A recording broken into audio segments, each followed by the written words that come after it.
नमस्कार। बिहारी जी के दोहों की व्याख्या के क्रम को ही आगे बढ़ाते हुए आज हम बिहारी जी के कुछ दोहों की व्याख्या करेंगे। मैं मनीष नैनीवाल, सहायक आचार्य हिंदी, राजकीय महाविद्यालय चौमेला, जिला झालावाड़, आप सबका स्वागत करता हूँ। बिहारी रत्नाकर बिहारी जी की प्रसिद्ध रचना सतसई पर श्री जगन्नाथ दास रत्नाकर जी द्वारा लिखी गई प्रसिद्ध टीका है बिहारी रत्नाकर। इसमें बिहारी जी द्वारा रचित सतसई में लगभग 713 दोहे को सम्मिलित करते हुए यह सबसे उत्कृष्ट टीका श्री रत्नाकर जी द्वारा की गई है। यह बीए द्वितीय वर्ष कोटा विश्वविद्यालय में हिंदी साहित्य में शामिल किया गया अध्याय है, जिसमें बिहारी जी के कुछ चुनिंदा दोहों को शामिल किया गया है।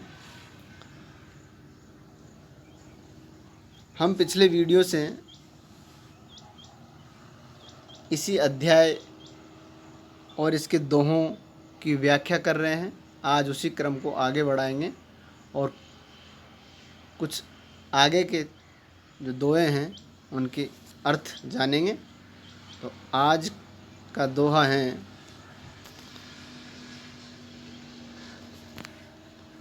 आज का पहला दोहा, बैठी रही अति सघन बन, पेठी सदन तन माह, देखी दोपहरी जेठ की, छाहूं चाहती छां। यहाँ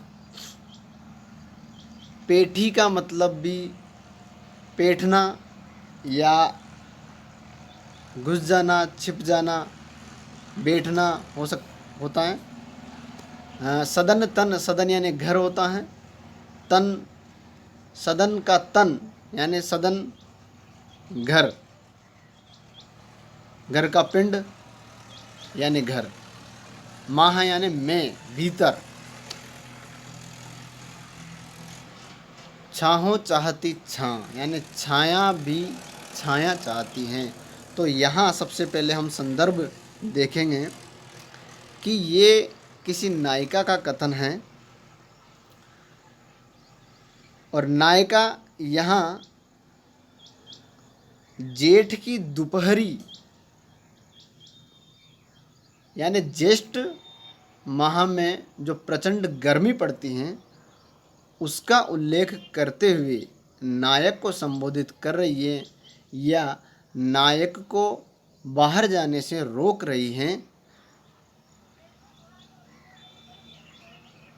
उसको रोकते हुए यानी नायक को रोकते हुए नायिका द्वारा कहा गया कथन है। नायिका कह रही है नायक से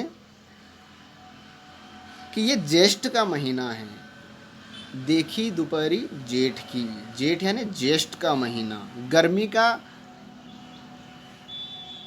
जिस महीने में सबसे भयंकर गर्मी पड़ती हो वो है ज्येष्ठ का महीना। तो ज्येष्ठ के महीने में या ज्येष्ठ की दोपहरी में जबकि प्रचंड गर्मी पड़ती है, ऐसे समय में तुम घर में ही रहो और बाहर मत निकलो, क्योंकि बाहर गर्मी है। ऐसे समय जबकि इस जेठ की दोपहरी में छाया भी छाया चाहती हैं। छाहों चाहती छां, छाया भी छाया को चाहती हैं। कहने का मतलब ये है कि इस समय में छाया भी वहीं मिलती हैं जहाँ छाया हो। जैसे बैठी रही अति सघन वन, छाया आजकल किसी सघन वन में ही बैठी रहती है, बाहर नहीं निकलती। सघन वन में पेड़ों के झुंड के नीचे ही छाया बैठी रहती हैं।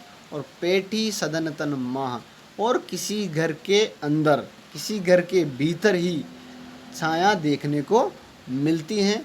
घर के बाहर या पेड़ों के झुंड के बाहर,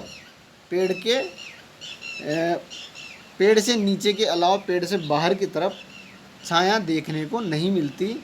इसीलिए नायिका यहाँ कह रही है कि छाया भी इस समय में, इस जेठ की दोपहरी से, गर्मी से परेशान होकर के छाया भी बाहर नहीं निकल रही। वो या तो पेड़ के नीचे मिलेगी या फिर किसी घर के अंदर छत के नीचे ही मिलेगी।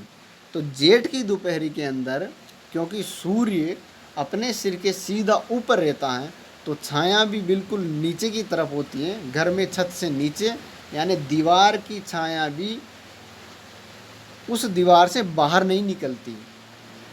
इसीलिए कवि यहाँ ऐसा कह रहा है कि जेठ की दोपहरी में छाया भी आपको बाहर देखने को नहीं मिलेगी। वो या तो किसी घर के अंदर है या किसी सघन वन में पेड़ों के नीचे ही देखने को मिलती हैं। ऐसे समय में आप बाहर मत जाओ और घर के अंदर ही रहो, ऐसा नायिका नायक से कह रही है। अब दूसरा दोहा है, कागद पर लिखत न बनत, कहत संदेशु लजात, कही है सब तेरो हियो, मेरे हिये की बात। यहाँ एक प्रोषित पत्रिका नायिका का कथन, नायिका पत्री लिखना चाहती हैं। पत्र नायक को अपनी विरह व्यथा, अपनी दशा के बारे में बताना चाहती हैं और वो किसी पत्र में अपनी विरह व्यथा को लिखती हैं। लेकिन लिखते लिखते वो अंत में ये दोहा लिख देती हैं, जो ये जताने के लिए कि उसने जो कुछ भी लिखा है वह उसकी संपूर्ण विरह व्यथा को व्यंजित नहीं करता है। इसीलिए ये दोहा लिखा कि नायक स्वयं ही समझ जाए कि नायिका कितनी व्यथित हैं, विरह से कितनी व्याकुल हैं। तो यहाँ नायिका का कथन, कागद पर लिखत न बनत, कहत संदेशु लजात। नायिका से कागज पर लिखते नहीं बन रहा है। क्यों नहीं बन रहा है? क्योंकि वो इतनी व्यथित, इतनी विरह व्याकुल हैं कि वो अपनी बात को लिख भी नहीं पाती हैं। आंसुओं के कारण, कांपने के कारण या किसी भी कारण से जो उसकी विरह व्यथित अवस्थाएं हैं, दशाएं हैं, उसके कारण वो कागज़ पर लिख नहीं पाती हैं। और संदेश को कहते हुए, कहत संदेशु लजात, संदेश को कहते हुए उसको लज्जा आती है। यानी नायिका अगर किसी दूत के द्वारा अपने संदेश को भेजे तो वो अपनी मनोदशा का वर्णन उस दूत के सामने करने से लजाती हैं। उस संदेश को, अपनी मनोदशाओं को कहने से उसको लज्जा आ रही है।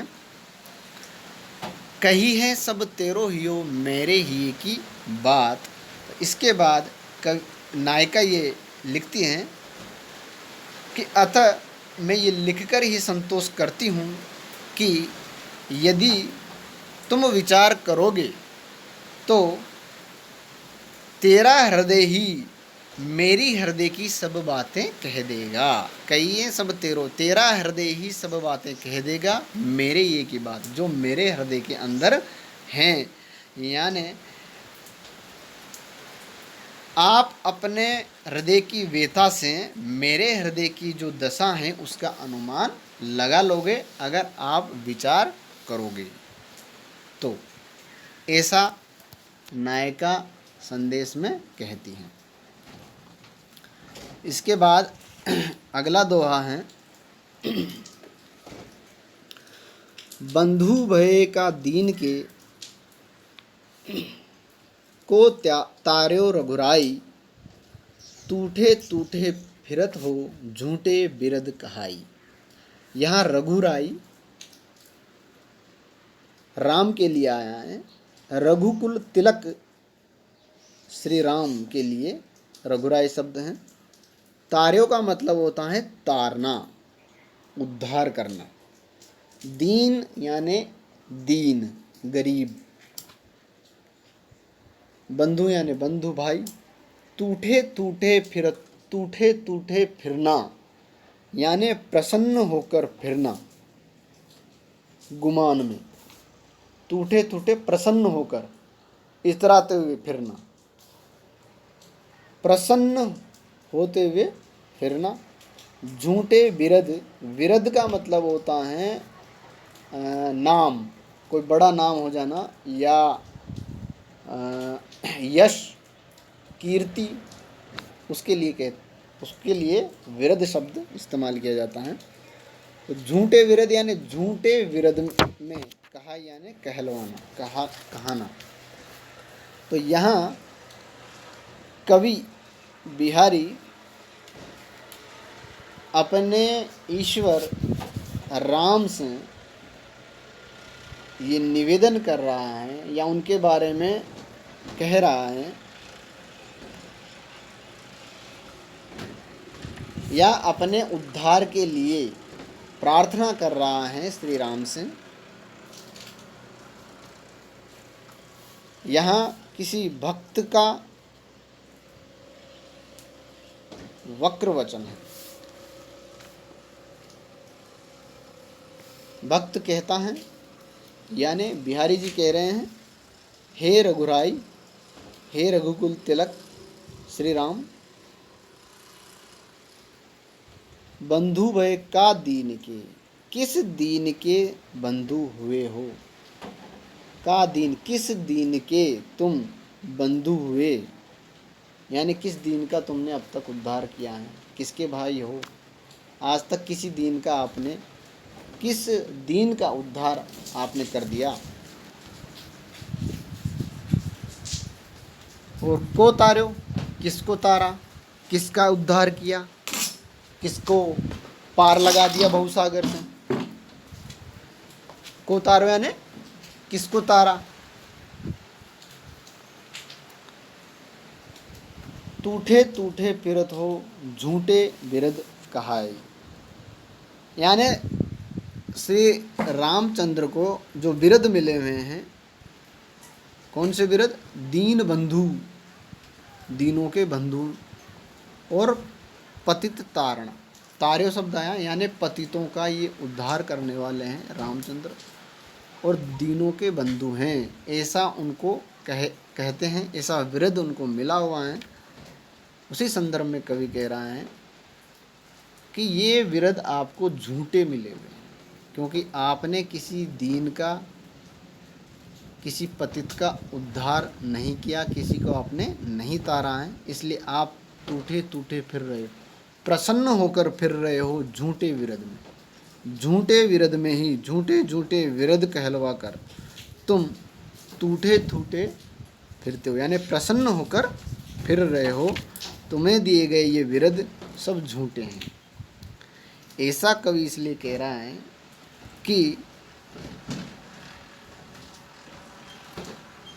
जितने भी दीनों का और पतितों का राम ने उद्धार किया है, वे सब पतित या दीन उतने नहीं हैं जितने कवि स्वयं हैं। तो कवि यहाँ कह रहा है कि मेरे से बड़ा दीन और मेरे से बड़ा पतित पापी दुनिया में कोई नहीं है, इसलिए आप मेरा उद्धार करो, तब आपका ये जो विरध हैं कि आप दीन बंधु हैं, आप पतित तारण हैं, ये सच साबित होगा, ये आप पर सही फबेगा। वरना आपके सारे विरध, आपके दीन बंधु होना या आपका पतित तारण होना, ये जो विरध हैं ये सब झूठे हैं।